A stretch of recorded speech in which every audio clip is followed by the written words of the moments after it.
Hi, I'm Dave Ferbato with Meister Media and AgriBusiness Global. We're here today to talk about top biological products and markets with Mark Trimmer. He's managing partner of Dunham & Trimmer, research consultancy that covers biological products and their use in agriculture, turf, and ornamentals. Mark, thanks for being here today. Oh, thanks a lot, Dave. Looking forward to it. A great discussion with you about this topic. So you've got a couple slides put together talking about some top markets. Take us through some of the research you're finding. Well, I think one of the most exciting things we're seeing right now, and if you could go back one slide, Dave, I think we jumped one, is we are seeing a real sort of renaissance in nitrogen fixation.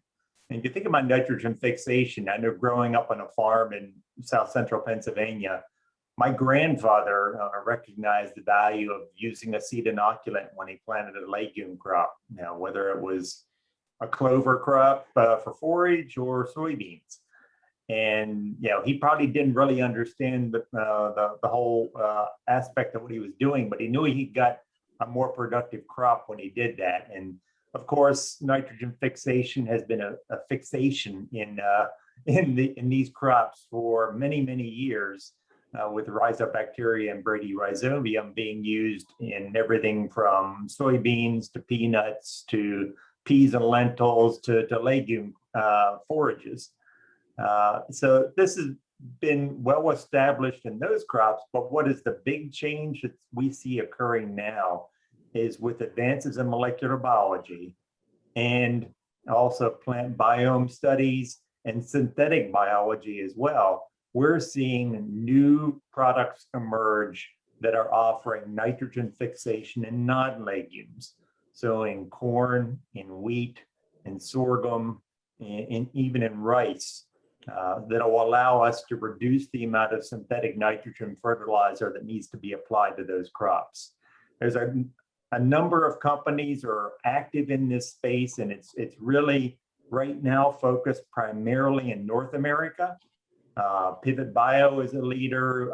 Another company called Exotic Technologies out of the UK has some new technology. And more recently, we saw an announcement about a partnership between Corteva and a Spanish company called Symborg for a product that will offer this. But essentially what they're providing is an alternative way to provide at least a portion of the nitrogen fertilization for these crops. And we think we're going to see a real rapid growth in this segment over the next 5 to 10 years. Currently, right now, we think that somewhere between 2 and 4 million acres of corn grown in the US is receiving one of these nitrogen fixation treatments. And we only see that growing as the benefits of these kind of treatments become apparent. What are the formulations of these products and how are they applied? In general, they're applied either as seed treatments or as soil treatments, in-furrow treatments at planting. They're typically applied in what would be a normal seed treatment or soil treatment kind of application. So it's very much straightforward from that standpoint. And do we see, obviously, North America with its corn market and possibly soybean market have a lot of opportunity as we're looking at the EU with its green initiatives looking to cut synthetic fertilizers 50% by 2030? Do we see opportunities in that market as well?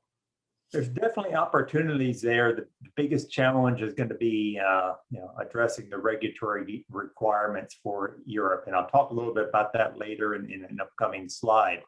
We do see certainly opportunities for this technology in Latin America. Some of the companies are already doing some testing in Brazil. So certainly there. And really, when you look at what kind of crops are these new nitrogen fixation products targeted on, it's really corn, wheat, and rice. If you look at the global use of synthetic nitrogen, half of the synthetic nitrogen fertilizer is used in those 3 crops. So those are the real focal points that any new technology will be targeted on. Okay, great. So as we talk about pheromones a little bit. Of course, pheromones have been around for many decades. The first field trial test of using a synthetic pheromone to disrupt mating of insects occurred in the late 1960s. And it was in the 1970s and 80s, a number of companies were established that have developed this market. But the big thing that has sort of been a limiting factor for the use of pheromones has been the cost of the chemical synthesis of the pheromone. Even though they're used in very small quantities, the cost is extremely high, and it's really required them to focus only on very high value crops. So you see it in tree fruit for codling moth mating disruption. You see it in grapevines, especially in Europe, for mating disruption there. So it's really focused there. And although certainly pheromones could be used in other crops, the cost just was too high to make it a possibility. So opportunities in things like row crops or cereal markets are just way outside the realm of possibility.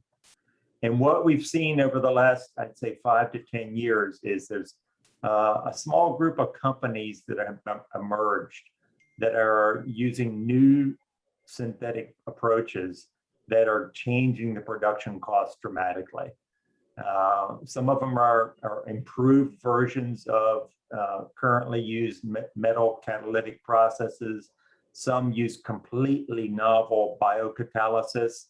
And then there's at least one that's using synthetic biology to synthesize these compounds. So we believe that in the not too distant future, we're going to begin to see pheromone technology being applied in a much broader range of crops, and probably in a broader geography too, because of that improved cost.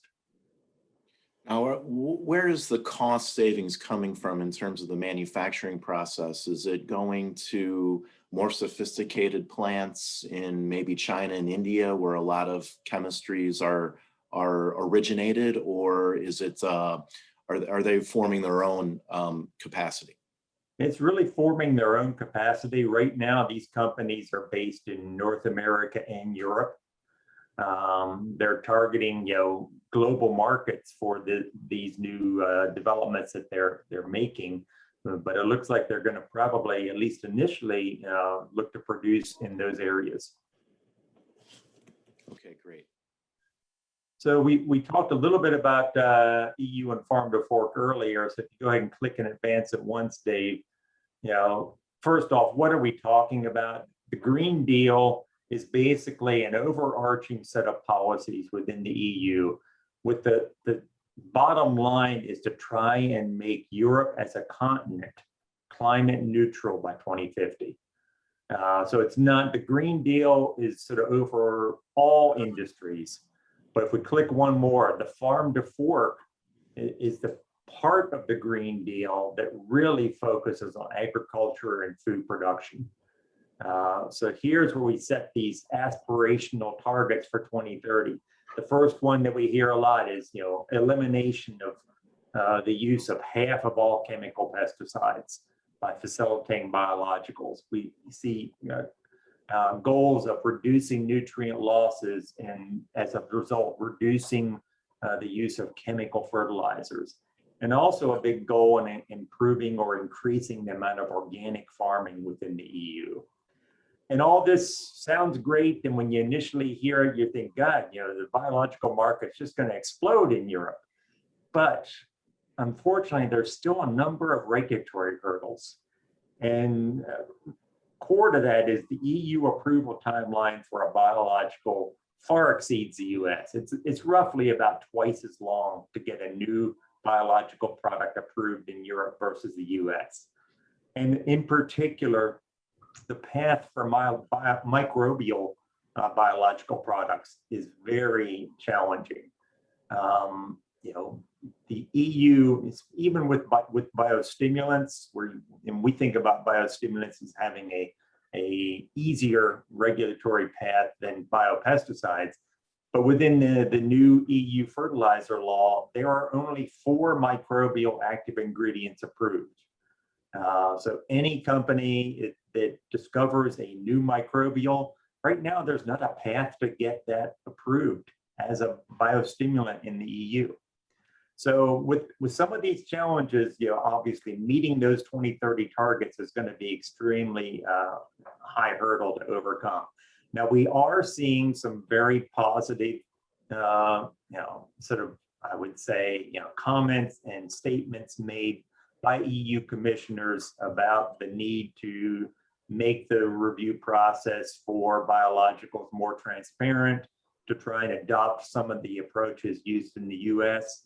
But of course, that's going to require, a rewrite of their regulatory system and an approval by all the member states within the EU. So that's going to be a multi-year challenge to make those kind of changes. And so I think it's going to be really hard to have significant changes in the regulatory system for biologicals in place within just a few years. And as you mentioned, this 50% reduction is a block goal, which means each member state will submit its proposal for its own reductions. Is it at all clear yet which countries could bear the brunt of most of the offsets, or if they're focusing on certain markets to offset more than others? I think it's almost been left up to the individual member state to decide how fast they want to move forward. We have observed France has been very energetic in their approach, and they actually came out with their own goals and said that their goal is to double the number of biological products that have been approved for use in France between now and 2030. So right now they have roughly about 500 biological products approved, and they've set themselves and their own internal goal of hitting 1,000 by 2030. Similarly, on the organic goal, France has been quite energetic there to try and boost that. But then we have other countries that in other parts of the EU which have done very little to date. So it's a very mixed bag as to how fast it's moving. Sort of related to this and is the soil and regenerative agriculture movement that we see, on a global basis. But certainly within the EU, it ties in quite closely with some of the farm to fork objectives. And really, when I think about this, I just think about, farming practices that we all learned about in college or in school, rotation, cover crops, reduced tillage or no tillage, things of that nature to really boost the productivity of the soil and the organic components of the soil. In the US, and we often see when you see discussions about soil health and regenerative ag today, it's all often combined with carbon sequestration. And again, it's growers trying to generate carbon credits that they can sell through the use of cover crops or reduced tillage or other approaches. And you can see that biological products in many cases support some of these objectives. So we talked earlier about the use of nitrogen fixing bacteria in place of nitrogen fertilizers. Obviously, replacing synthetic nitrogen is going to be beneficial to the soil microflora. Improving crop nutrient and water use efficiency is an attribute that many biostimulants, especially mycorrhizae, bring when mycorrhizal seed and soil treatments are used. Enhancements in the soil's water holding capacity certainly is a benefit that we see with the use of humic acids and fulvic acid as soil amendments. And those and many other biostimulants also contribute to improvements in soil structure. So there's a lot of potential use or adaptation of biologicals on a broader scale that can help achieve these goals. Right now, today, I'd say the region where this is most active is Europe, because it's in conjunction with the farm to fork objectives. But in the US and in North America in general, it's really tied in with those carbon credit initiatives, both from companies and from farmers themselves, to see what kind of tools and what kind of things they can do to generate those credits to have an additional cash flow on the farm. Clearly, the monetization of carbon credits is one of the things that is driving this conversation. Do you see any indications that incentives for these other regenerative metrics could spur adoption, and are any governments talking about it in serious public policy forums? Yeah, definitely incentives would be a big help here. And I think the European governments are certainly, the member states are certainly looking at incentives in many of these cases. So that's certainly a help. And of course, it doesn't always have to come from the government. It also can come from companies, as we've seen both here in Brazil and in US, where companies have offered incentives to growers in order to change farming practices and to generate carbon credits. So I think there's a number of different angles this can come from. And I think we'll see more activity in this area on a global basis in the future.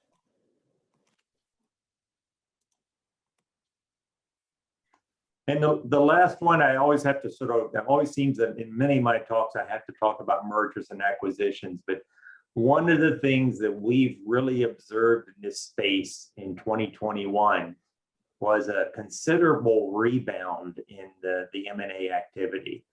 What we've sort of observed over Dunlop Trimmer's 10-year life cycle is, sort of in the early part of our life, we had the big explosion of merger and acquisition activity in the biopesticide markets, with the signature deals being Bayer buying AgriQuest, BASF acquiring Becker Underwood, and a few others along like that. Then things continued to move in the biopesticide area, but we really didn't see as much activity in biostimulants. But with the acquisition of Valagro by Syngenta at the end of last year, it's really triggered a substantial increase in M&A activity in biostimulants. So we see a lot of small independent biostimulant producers, especially some of the European ones, that are seeking to partner and trying to find investors or other companies to work with to expand their market access. And we've also sort of, it's combined with that discussion we had earlier about pheromones, we've seen a tremendous investment in the pheromone companies over the last 3 years. Nearly $300 million have been invested in pheromones, and that's a substantial amount for a market where the total turnover in the pheromone market today is only between 300 and 500 million. So it's a huge amount of investment that has occurred there. The biological market overall remains fragmented. There's still a lot of small companies. So we think we're going to see a lot more merger and acquisition activity. And I think what we would sort of say is that sort of biostimulants has come to the forefront here in the M&A activity. The majority of the deals that have occurred over the last 6 to 12 months have particularly been in the biostimulant area.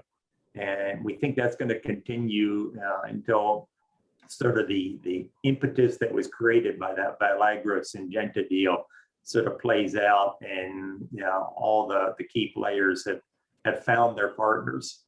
So it's an interesting time as many things are changing in that industry right now. Can you elaborate just a little bit on who that acquirer looks like? Are they do they continue to be multinational companies that are buying up products? Are they maybe mid-tier crop protection companies? AMVAC made a significant acquisition, or are they outside agriculture looking, investment funds looking to green up their portfolios, which we know happens in agriculture? What does that landscape look like? Really, it's sort of, I would say, all of the above, Dave.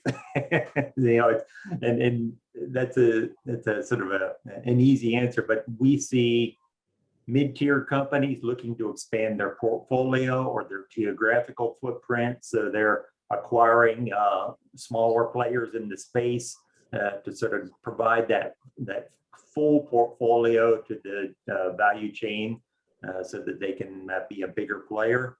We see, you know, some of the major fertilizer companies and major chemical companies continuing to invest, and in particular in the biostimulant space, because that's been an area they have not been as active in until recently.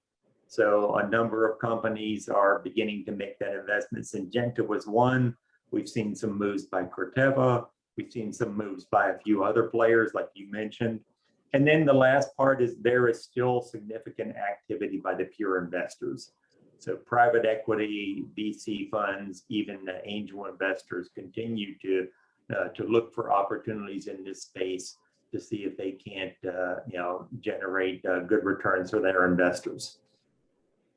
Agriculture has seen an infusion of investment from the institutional investment side.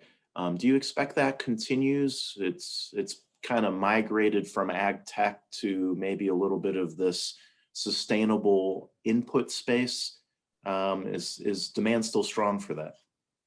I think it is. I think it will continue to be. I also think that, you know, we're going to see some maybe broadening of some of the aspects there with investments in precision ag as a tool for improving the placement and the timing of biological products that are delivered to the field.